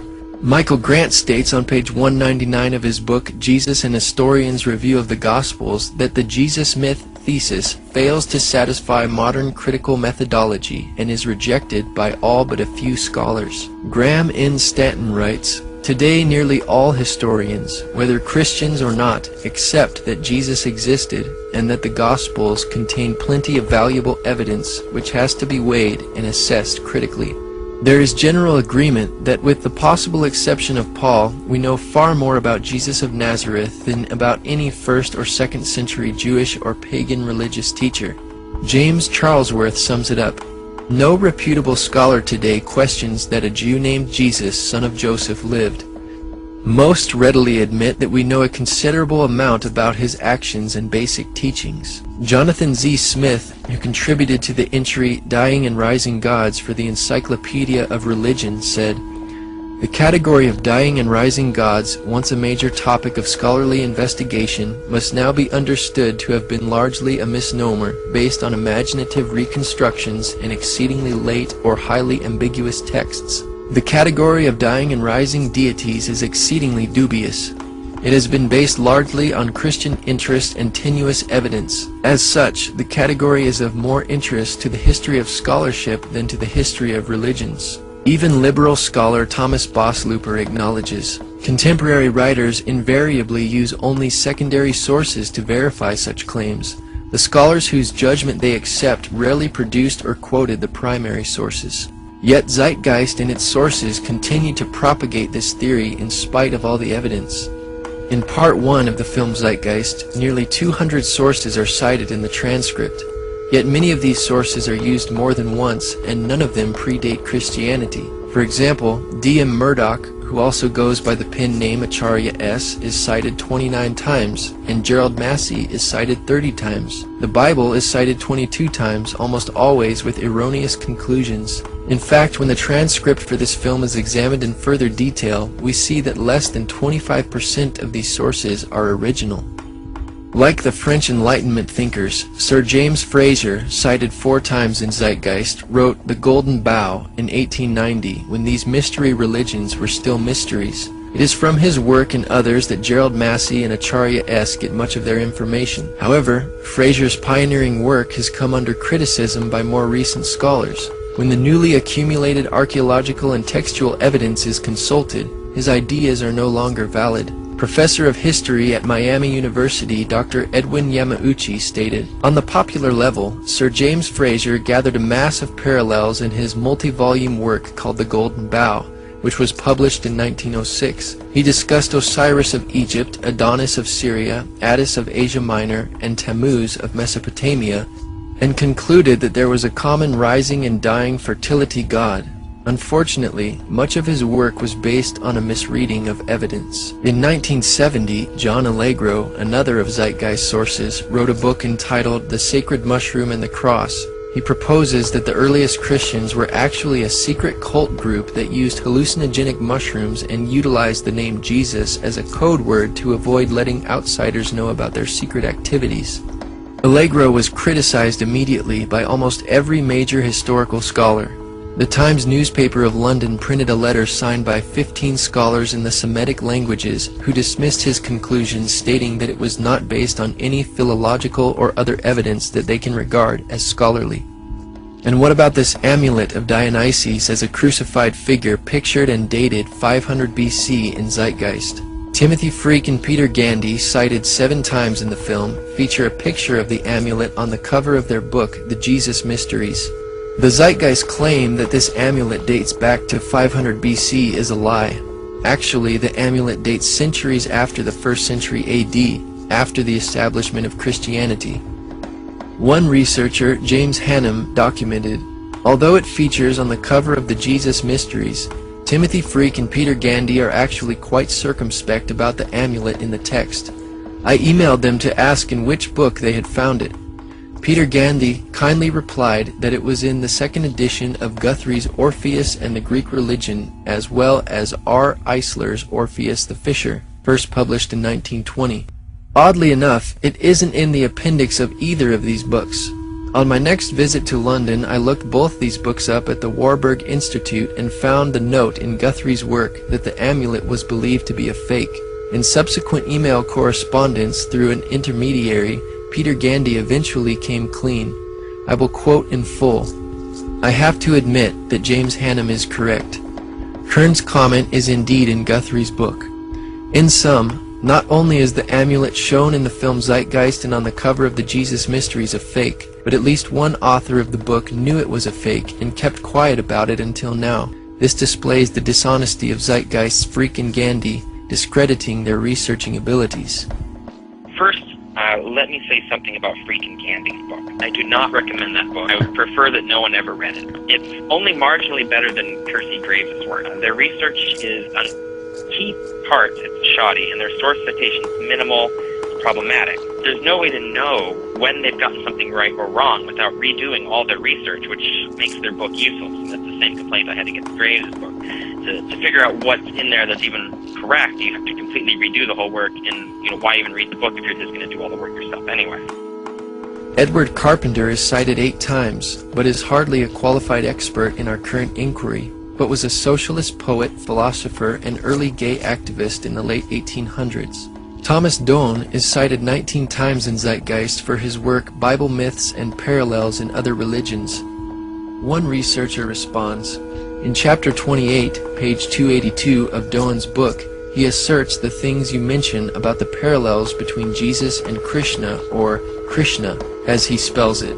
He gives the appearance of documenting his assertions about Krishna being crucified and resurrected, for example, in extensive footnotes. But when you check out the footnotes, each one refers not to an original document for its basis, but to another chapter in the same book. In the case of the critical for Christian's assertion, the Resurrection, chapter 23, he then documents his statements about Krishna on page 215 in yet another footnote, this time again not to original documents of any kind, but to other scholars' books, Higgins' Anacalypsis and Asiatic Researches. I was able to find the Asiatic Researches and could only find one sentence there in which the author unknown simply referred, almost as a passing thought, to Krishna having died and returned to his heavenly seat. What kind of argument, much less evidence or proof, is that? Clearly, Doan is making wild and imaginative assertions here. Acharya S., author of the Christ Conspiracy, was the consultant for Zeitgeist. However, when one examines Acharya's bibliographical material, it is proven to be a rip-off from the material from earlier authors cited in the Zeitgeist transcript. Some of Acharya's most cited material comes from The World's 16 Crucified Saviors by Kersey Graves. Any allegations of 16 other saviors who all resemble the same characteristics of Jesus is most likely based on this book. However, this book is an unreliable source. Even atheist Richard Carrier criticized, "The World's 16 Crucified Saviors is unreliable, but no comprehensive critique exists." Most scholars immediately recognize many of his findings as unsupported and dismiss Graves as useless. After all, a scholar who rarely cites a source isn't useful to have as a reference even if he is right. In response to the lengthy and detailed refutations of Zeitgeist, Acharya S. has recently responded in a short 10-minute internet commercial for her books. We will analyze some of her ideas which have not been previously discussed in this film.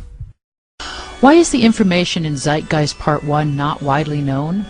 In the first place, because of blasphemy and heresy laws, in the not-too-distant past, people could lose their jobs, friends, families, or even lives for merely questioning Christian dogma, which caused many people to remain silent on these issues. Here is Acharya's first excuse for not having any evidence for her facts.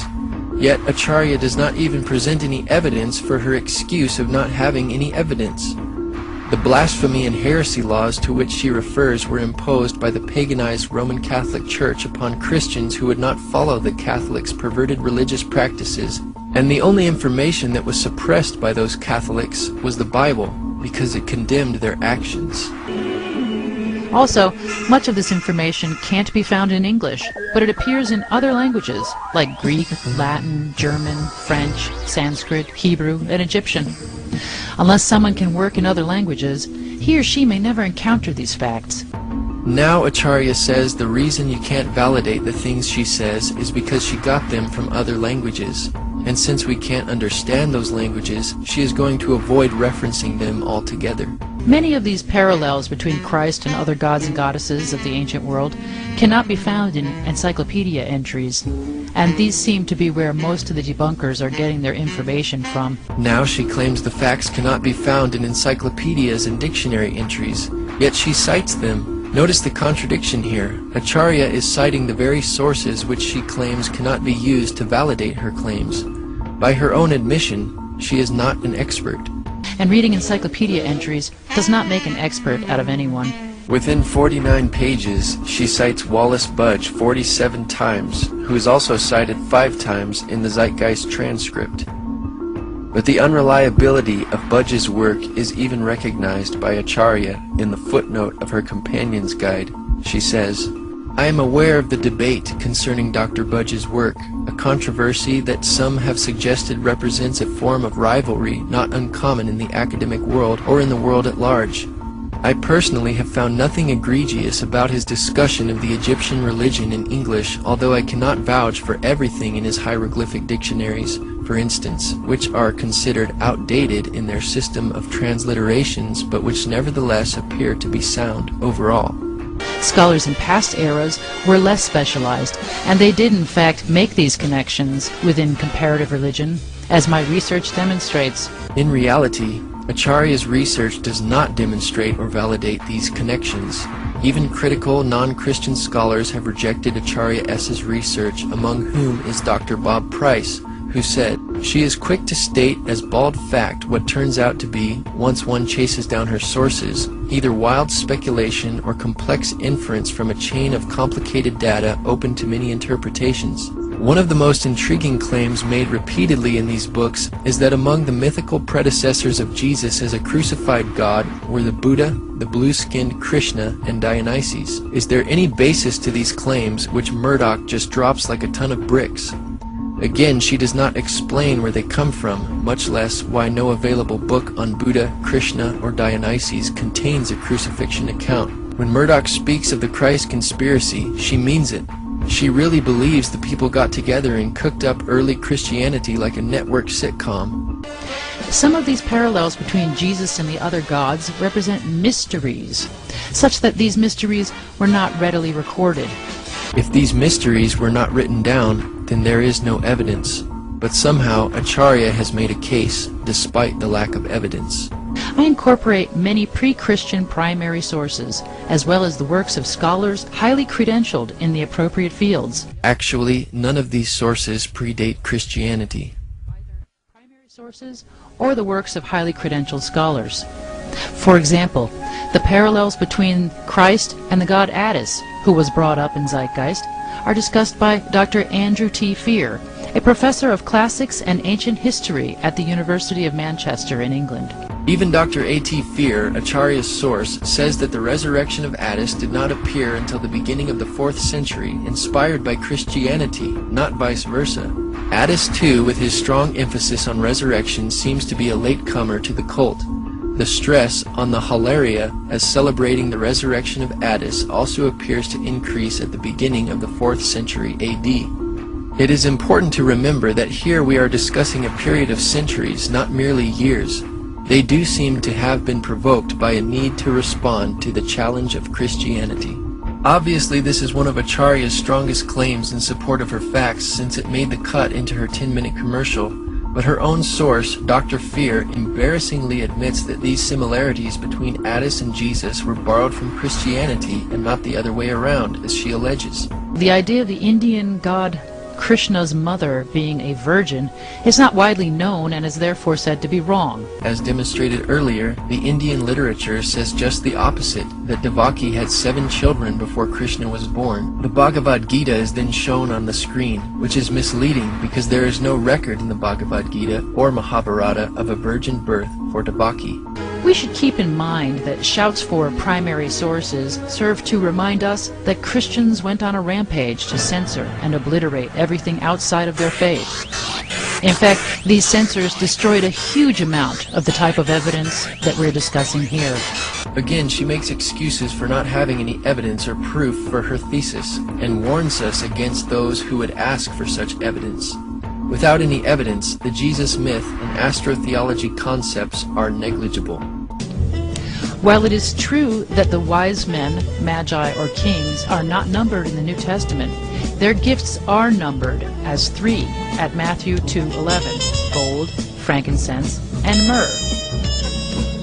The only problem here with her interpretation is that the number of gifts does not determine how many magi there were. For example, in 2 Chronicles 21:3, there were also 3 gifts of silver, gold, and precious things presented to the sons of King Jehoshaphat. Yet there was not 3 contributors, but 1. There could have been numerous magi. The Bible does not specify how many magi there were because it is not an issue like Acharya S. makes it out to be. Since the December 25th birth date and 3 kings are so crucial to her thesis, she is going to try anything she can to make it fit. There is also no early Christian reference to the 3 stars in Orion's belt being known as the Magi, as she also alleges. Next, we will demonstrate how the modern proponents of the Jesus myth theory and sources behind Zeitgeist and Acharya S.'s work are typically advocates of Freemasonry, Theosophy, and the New Age, which are all very similar belief systems whose goal, like that of the Zeitgeist movement, is the elimination of Christianity and a utopian society, or paradise, as presented in the Zeitgeist Addendum film. In one of her online articles entitled The Gospel According to Acharya S., she states, "Perhaps the devil brings peace and not a sword to humanity." Considering how many people have been killed in the name of God and not the devil, maybe the world is worshiping the wrong entity. She also writes, the devil is divine. Also cited in Zeitgeist are Godfrey Higgins, Albert Churchwood, cited 6 times, and Manly P. Hall, cited 5 times, which were all members of the Freemasons' secret society. Manly P. Hall, a 33rd degree Mason, wrote on page 48 of his book, Lost Keys of Freemasonry, when a Mason learns that the key is the proper application of the dynamo of living power, the seething energies of Lucifer are in his hands. Lucifer is a name frequently given to Satan in Christian belief. The usage as reference to a fallen angel stems from a particular passage in the Bible, Isaiah chapter 14, that speaks of someone who is given the name of day star or morning star as fallen from heaven. In Latin, the word Lucifer is the name for the morning star, the planet Venus in its dawn appearance. Though it seems Acharya S. ignorantly and lightly poses the hypothetical of worshipping the devil, and the devil bringing peace to humanity, her sources, such as Manly P. Hall, H. P. Blavatsky, and Albert Pike, are much more bold in their allegiance to the devil, Satan, or Lucifer. They not only believed in the devil, but committed their work to the fallen angel, Satan, and his lies. Another Freemason quoted frequently by Acharya S. in the Christ Conspiracy is Albert Pike, who is considered one of the best interpreters of all Masonic ritual. He held the highest office in Scottish Rite Masonry and rewrote all Scottish Rite rituals, which are practiced today. Pike is best known for his work Morals and Dogma, which is found in the bibliography of Acharya's book. He said, "The Masonic religion should be, by all of us initiates of the high degrees, maintained in the purity of the Luciferian doctrine. If Lucifer were not God, would Adonai, the God of the Christians, and his priests calumniate him? Yes, Lucifer is God, and unfortunately Adonai is also God. The true and pure philosophic religion is the belief in Lucifer, the equal Adonai. But Lucifer, God of light and God of gods, is struggling for humanity against Adonai, the God of darkness and evil." Besides Acharya S., who quotes Gerald Massey in her work, Massey is the main source for Zeitgeist, being cited 30 times in the film. Though Acharya S. relies upon Massey's work to support much of her ideas and conclusions, Massey was not a trained Egyptologist, and his work was never recognized in the field of Egyptology. His ideas, like Acharya's, are fringe theories that lack critical support. Gerald Massey is known for his work such as The Historical and Mythical Christ. He was also a practicing Druid and a Theosophist, who wrote for the Theosophical magazine entitled Lucifer, published by H. P. Blavatsky. H. P. Blavatsky, another source cited by Zeitgeist and Acharya S., was an occultist and mystic. She is the author of The Secret Doctrine and the founder of the Theosophical Society, a blend of Eastern religion, occult speculation, and Gnostic interpretation of Christianity. In the words of J. H. Russell, part of its teachings are, "All life is being fundamentally one with the life of the Supreme Existence." The Pasadena, California office of the Theosophy Society explains, "A primary idea is the essential oneness of all beings. Life is everywhere throughout the cosmos because all originates from the same unknowable divine source." These ideas are repeated in the Zeitgeist movement. The Zeitgeist movement, in fact, is the activist arm of the Venus Project. The solution to the faltering global economy offered by Zeitgeist Addendum is the Venus Project. Venus, also known as the morning star, is also synonymous with Lucifer. In The Secret Doctrine, Blavatsky wrote, "Lucifer is divine and terrestrial light, the Holy Ghost and Satan at one and the same time." She also wrote, "And now it stands proven that Satan, or the red fiery dragon, the Lord of Phosphorus, and Lucifer, or light-bearer, is in us. It is our mind, our Redeemer, our intelligent liberator and savior from pure animalism." Just as Zeitgeist and Acharya S. cite much of their material from H. P. Blavatsky, the Nazi movement was also founded on theosophy and Blavatsky's writing. Blavatsky's book, The Secret Doctrine, which is cited by Acharya S. in the film Zeitgeist, was known to be an inspiration to Adolf Hitler, specifically towards his ideas about superior and inferior races. In Section 3 of Blavatsky's book, The Key of Theosophy, she wrote of the three objects of theosophy. 1. To form the nucleus of a universal brotherhood of humanity without distinction of race, color, or creed. 2. To promote the study of Aryan and other scriptures of the world's religion and sciences. She also writes, the Theosophical Society is not then a political organization? Certainly not. It is international in the highest sense in that its members comprise men and women of all races, creeds, and forms of thought, who work together for one object, the improvement of humanity, but as a society it takes absolutely no part in any national or party politics. Notice the similarity in the objects of the Zeitgeist movement, stated by Peter Joseph. The Zeitgeist movement is not a political movement.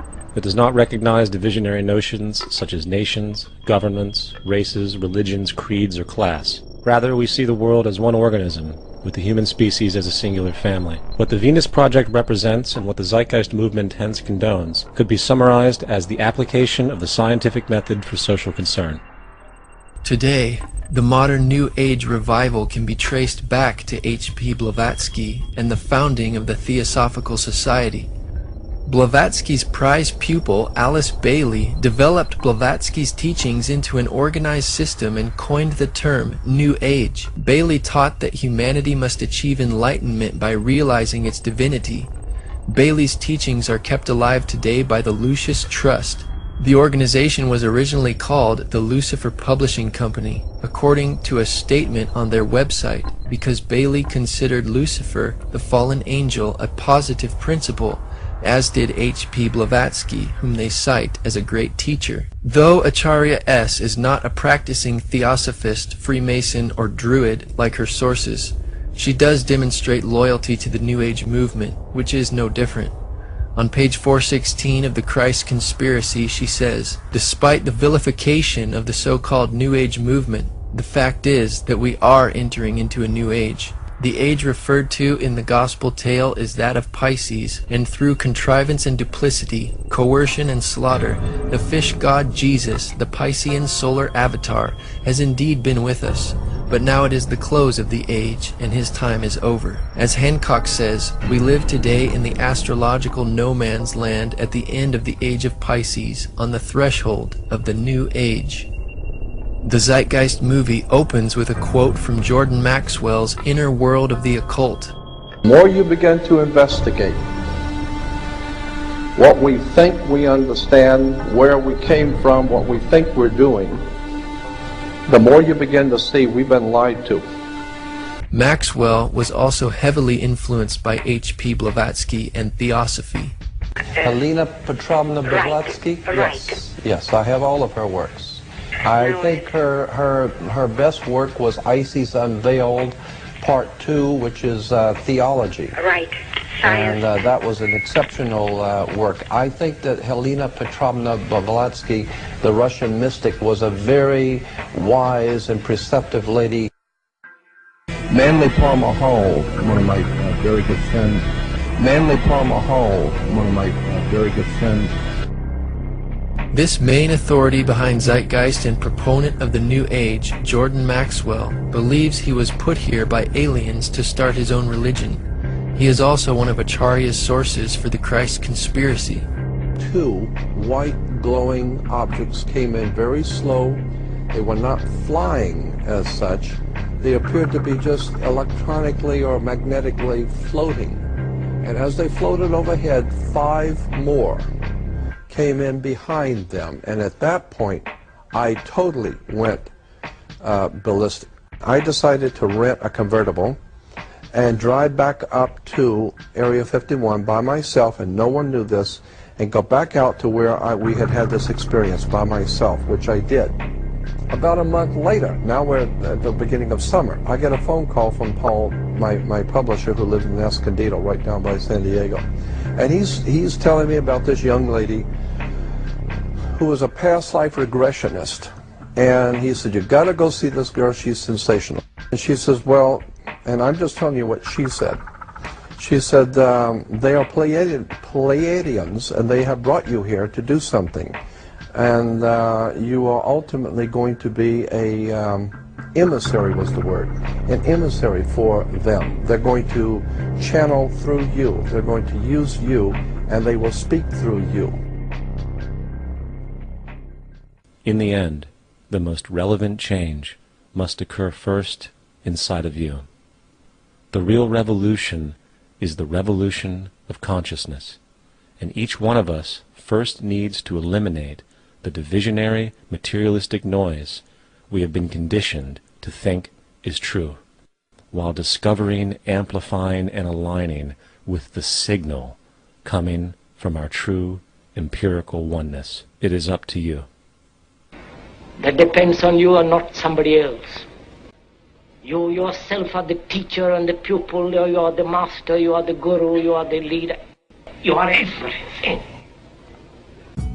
Freemasonry, Theosophy, the New Age, and Zeitgeist movements all represent a relentless quest towards self-deification and the integration of all knowledge and spirituality in order to create a utopian society where all is one and one is all.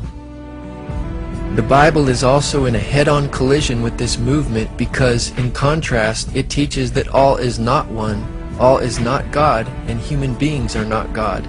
The Zeitgeist movement and Venus Project Utopia theoretically eliminates this problem of sin and human depravity, saying, essentially, that sin, evil, and crime is not caused by free will of individuals, but is a product of society, circumstantial experiences, and money.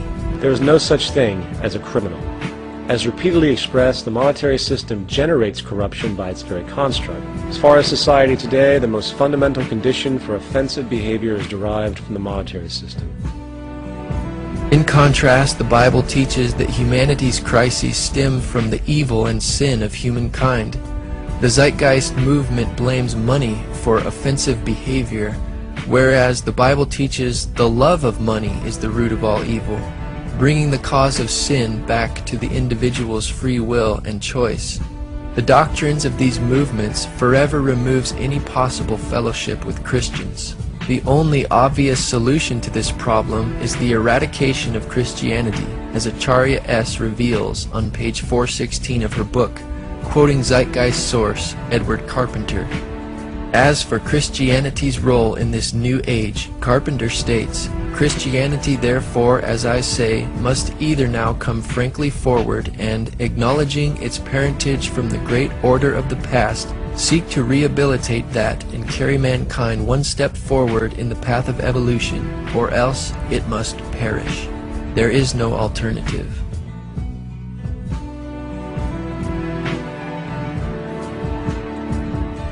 The Apostle Paul cites the resurrection of Jesus from the dead and its subsequent effect upon all mankind as the proof that God exists, that Jesus is His Son, and that the redemption of all those who obey God and His Word is assured by His personal triumph over the grave. Obviously, the Zeitgeist movement will label the resurrection another myth, as they do with Jesus' historical existence.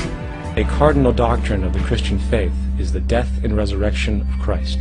This notion is so important that the Bible itself states, "And if Christ be not risen, then is our preaching vain, and your faith is also vain." It is easy to take the previous verse from Paul's letter to the Corinthians out of context when it is not quoted in its entirety. Paul was making a point in rebuking those who said there was no resurrection, even though Jesus was resurrected. Paul said, "But now is Christ risen from the dead, and become the first fruits of them that slept." Yet it is very difficult to take this account literally, for not only is there no primary source denoting this supernatural event in secular history, awareness of the enormous number of pre-Christian saviors who also died and were resurrected immediately puts the story in mythological territory by association. Also claiming that there is no primary source denoting this supernatural event in secular history is inaccurate. Unlike Zeitgeist claims about the Jesus myth, the New Testament uses primary sources. The writers of the New Testament wrote as eyewitnesses from first-hand information. In addition to the non-biblical sources, the four Gospels are primary and authentic sources for the life of Jesus. Richard Bauckham, professor of the New Testament at University of St. Andrews, Scotland, wrote in his book Jesus and the Eyewitnesses, "The Gospels were written within living memory of the events they recount. Mark's Gospel was written well within the lifetime of many witnesses, while the other three canonical Gospels were written in the period when the living eyewitnesses were becoming scarce, exactly at the point in time when their testimony would perish with them were it not put in writing. This is a highly significant fact, entailed not by unusually early datings of the Gospels, but by the generally accepted ones. We imagine the traditions passing through many minds and mouths before they reach the writers of the Gospels, but the period in question is actually that of a relatively, for the period, long lifetime." Religious belief has caused more fragmentation and conflict than any other ideology. Christianity alone has 34,000 different subgroups. The Bible teaches Christians to be unified in love, regardless of how many professing Christians today behave contrary. Concerning church subgroups, the Apostle Paul spoke against the Corinthian church creating divisions and strife, saying it was carnal to do such in 1 Corinthians 3:3-11. Christianity, along with all other theistic belief systems, is the fraud of the age. On the contrary, part 1 of the movie Zeitgeist is in every respect a fraud. This film professes to present the authoritative truth on what Christianity and pagan religions teach, yet genuine academic research and scholarship blatantly refutes the vast majority of these claims and strongly supports historic Christianity. In terms of Peter Joseph's ludicrous astrological and historical assertions, there is truly nothing new under the sun. The point raised by Zeitgeist about the Book of Revelation and the end times is important for the reason that this constant talk by Christian evangelicals may actually bring about Armageddon by setting up Christians to do battle. And I firmly believe we must not let that happen. Anybody who professes to be a Christian and does battle, as Acharya put it, is a wolf in sheep's clothing, a false prophet which is known by their fruits, according to Jesus in the Bible. Jesus disarmed every Christian by his words to Peter when he said, "Put up again thy sword into his place, for all they that take the sword shall perish with the sword." Though many wars have been fought in the name of Christianity, these wars were in direct disobedience to Jesus' commandments. Jesus said, "Blessed are the peacemakers, for they shall be called the sons of God." Jesus taught to bless them that persecute and curse you and love your enemies. The Bible says that God hates people who love violence in Psalm 11:5.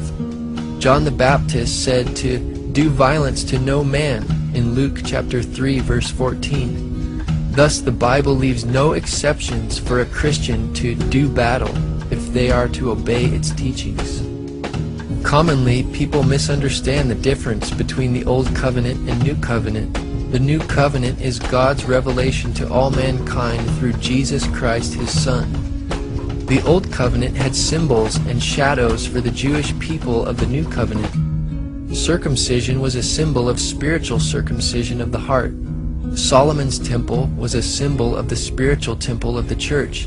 The Old Covenant had its laws written upon tablets of stone, while the New has Jesus' commandments written upon His people's hearts. And the physical battles in the Old Testament were a symbol of the spiritual warfare against sinful flesh, which does not involve physical weapons of warfare.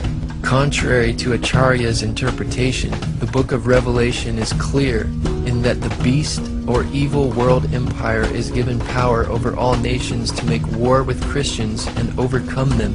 Jesus authoritatively told Pilate, "If my kingdom were of this world, my servants would fight," implying that his kingdom is not of this world, and this is why the true servants of Jesus do not fight. Jesus also said, From the days of John the Baptist until now, the kingdom of heaven suffers violence, and the violent take it by force. The only way to recognize a true Christian, according to the Bible, is by their love, because God is love. Regardless of whether or not somebody calls themselves a Christian, Jesus said, "The word that I have spoken, the same shall judge him in the last day."